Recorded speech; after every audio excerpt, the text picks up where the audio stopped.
Bibit tanaman organik Melilea hanya dibiarkan dalam rumah kaca sebelum nantinya akan dipindahkan ke tanah. Rumah kaca adalah perisai pertama dalam sistem pertanian Melilea. Bibit yang ditumbuhkan dalam rumah kaca akan terlindungi dari kerusakan akibat perubahan alam atau terhindar dari serangan hama serangga dan siput.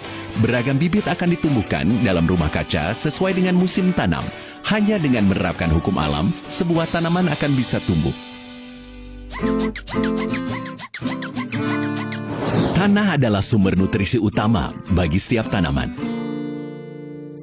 Setiap 1 gram tanah MFS Melilea memiliki kandungan air hingga 30 kali lipat lebih tinggi dari tanah ladang biasa. Dan mengandung setidaknya 1 miliar jenis organisme dan mikroorganisme.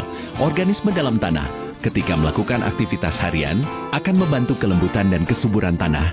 Jenis tanah ini adalah tanah terbaik untuk pertanian tumbuhan organik.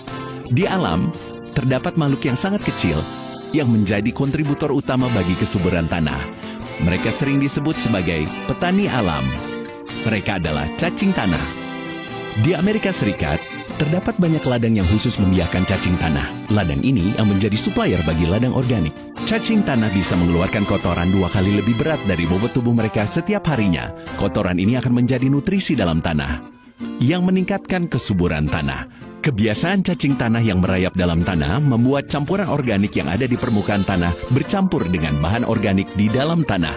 Layaknya seperti petani mungil yang sedang mengaduk tanah, proses ini akan meningkatkan aerasi tanah, sehingga setiap akar tanaman dapat bernafas dengan bebas. Kepik merupakan pestisida alami dalam pertanian MFS Melilea. Kepik bukan serangga vegetarian, tapi pemakan daging. Oleh karena itu, keberadaan mereka di ladang sangat dinantikan. Keberadaan kepik sama seperti cacing tanah, kami juga mengembangbiakkan kepik dalam ladang kami. Dalam pertanian organik, kami tidak menggunakan pestisida untuk mengatasi masalah hama. Kami menggunakan kepik. Kepik akan memakan semua serangga berbahaya di ladang, tanpa merusak tanaman yang ada. Dan kotak merah di atas pohon ini adalah pola pengendalian hama lainnya. Pohon apel sering diserang oleh ngengat apel. Ngengat ini sering menanamkan telurnya dalam buah yang belum matang, sehingga akan merusak panen nanti.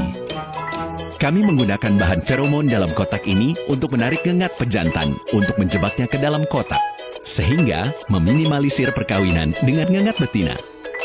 Di sisi yang lain, kami melapisi bagian bawah pohon ini dengan bahan lilin. Semut dan serangga berbahaya lainnya tidak akan merayap ke atas pohon karena lilin yang licin ini, sehingga proses pembuahan tidak akan terganggu. Ini adalah metode perlindungan lainnya. Tujuan utama dari sistem pertanian berkesinambungan Melilea, selain menjaga kesehatan manusia, hal yang paling penting adalah menjaga keseimbangan ekologi lingkungan. Di setiap lahan, kami juga menanam berbagai macam bunga yang menarik perhatian serangga-serangga, terutama lebah. Kemampuan lebah dalam melakukan penyerbukan jauh lebih hebat dibandingkan melalui angin atau buatan manusia. Proses penyerbukan adalah proses yang sangat penting di setiap ladang. Dalam beberapa tahun terakhir, pengurangan spesies lebah juga berdampak pada bidang pertanian. Serangga kecil ini, untuk bisa berkembang biak, membutuhkan lingkungan organik. Sistem pertanian Melilea dengan konsep ladang organik akan menjaga keseimbangan ekologi, menyediakan lingkungan yang ramah bagi lebah dan serangga lainnya untuk menjaga kestabilan ladang organik.